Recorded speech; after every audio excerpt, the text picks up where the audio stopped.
you know, that identifies you as a person of substance and status and all that.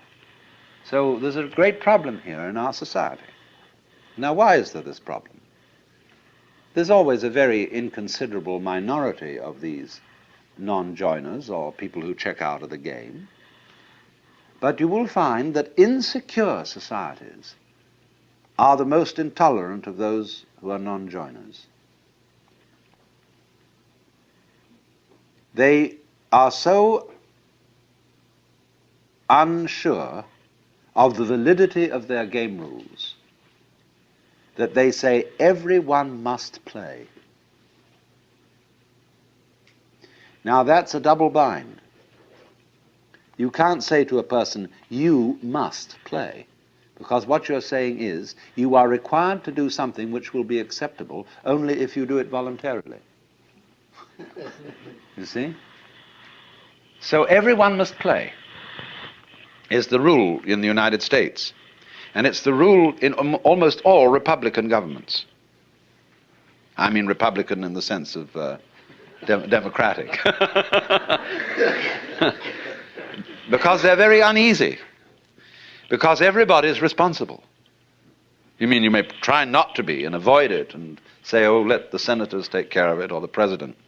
But theoretically, everyone's responsible. Now that's terrifying. See, it's all right when you know what's right. There is an aristocracy, there is the clergy, and they know what should be done, and they're used to ruling, you see. But now it's in your hands. You say, well, what are we going to do? Well, I think this way, and you think that way, and he thinks the other way. And so we're all unsettled. And therefore, we become more and more conformist.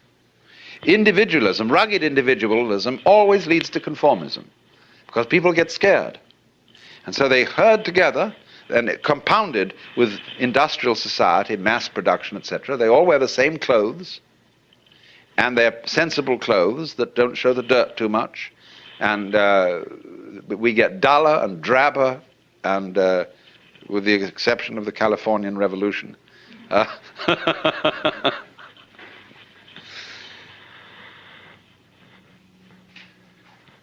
So the reason for this is, in a way, that democracy as we have tried it started out on the wrong foot. You see, in the scriptures, the Christian scriptures, it says everybody is equal in the sight of God. Now that's a mystical utterance. That means that from the standpoint of God, all people are divine and are playing their true function. And that is something that is true on a certain plane of consciousness. But come down a step and try to apply the mystical insight in the practical affairs of everyday life, and what do you get? You get a parody of mysticism. You get the idea not that everybody is equal in the sight of God, but that all people are equally inferior. And that's why all bureaucracies are rude, why the police are rude, and why you are made to wait in lines and are obstreperous income tax individuals and all that sort of person. Because everybody's a crook. Everybody's equally inferior. See, that becomes the parody of democracy. And that kind of society, watch out for it. It turns in a quick click into fascism because of its terror of the outsider. Now, a free and easy society loves outsiders. In fact, it's a little bad for the outsider's integrity, because he becomes a holy man, see? And people make salams and give him food and all that. They really take care of the outsider, because they know that man is doing for us what we haven't got the guts to do. That outsider who lives up there in the mountain is at the highest peak of human evolution. His consciousness is one with the divine. And great, just there is someone like that around. It makes you feel a little better. He has realized, he knows what it's all about. And so we need a number of those people. Even though they don't join our game, they tell us, you see, what you're doing is only a game. It's okay, I'm not going to condemn you, But it is only a game, and we up on that mountaintop are watching you. We love you. We have compassion for you. And but excuse, please, we aren't going to join. So that gives the community great strength, because it tells the government in no uncertain terms that there's something more than government. That's why wise kings kept not only priests, but court fools.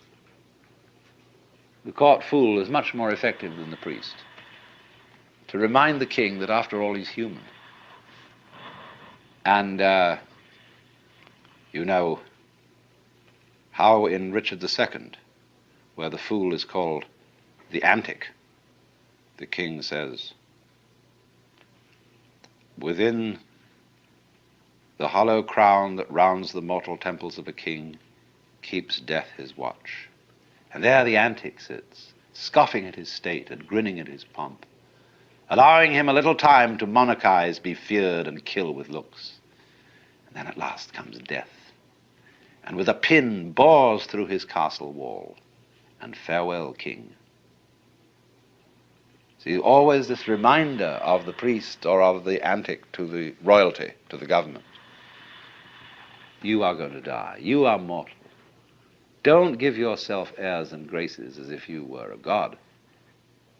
As king, you are only a representative of God. And there is a force, there are domains way, way beyond yours and way, way higher. But it's very difficult for a Republican government to realize that, because it's insecure. And therefore, in our present world, you cannot abandon nationality without the greatest difficulty. People who try to abandon nationality get constantly deported from one place to another. You must belong to this thing, as Thoreau put it.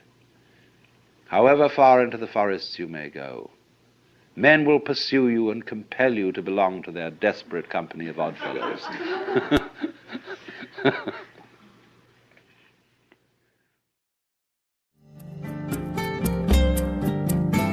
This concludes Session 10 of Out of Your Mind, Essential Listening from the Alan Watts Audio Archives. Our program continues with Session 11.